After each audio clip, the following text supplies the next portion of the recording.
Occasion aussi de présenter à ce salon les nouvelles enceintes? Ben oui, avec le RN2000, il fallait effectivement adjoindre une paire d'enceintes. Donc là, voilà, la fameuse NS2000A, qui va sortir aussi en fin d'année. Alors, c'est pas sans rappeler évidemment les références d'enceintes de la marque, puisqu'il y a eu depuis quelques années la 5000, la 3000, tout et à donc fait. maintenant celle-ci. Et la 2000, tout à fait, qui vient compléter donc la gamme en dessous, avec une particularité. On avait en fait sur la 3000 et la 5000 des bibliothèques, et là on a une colonne.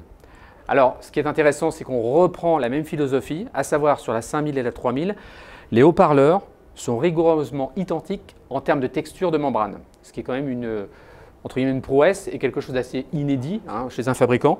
Et on va reprendre cette philosophie avec deux haut-parleurs de grave en 16 cm, un médium de 8 cm dôme et un tweeter de 3 cm, tous les trois avec une texture à base de xylon, comme les modèles haut de gamme, donc il y a un certain pourcentage, et en plus des fibres d'épicéa que l'on va retrouver aussi sur cette membrane.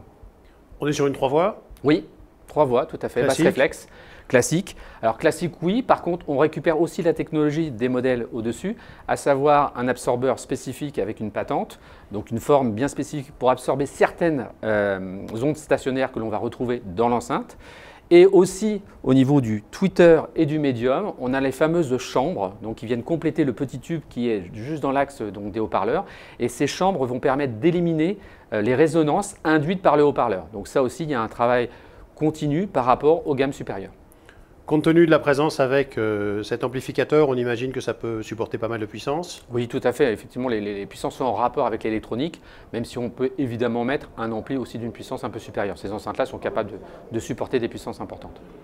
On a donc une idée aussi de la date de sortie et du prix? Alors comme je l'ai évoqué, effectivement, fin d'année, quasiment en même temps que l'électronique.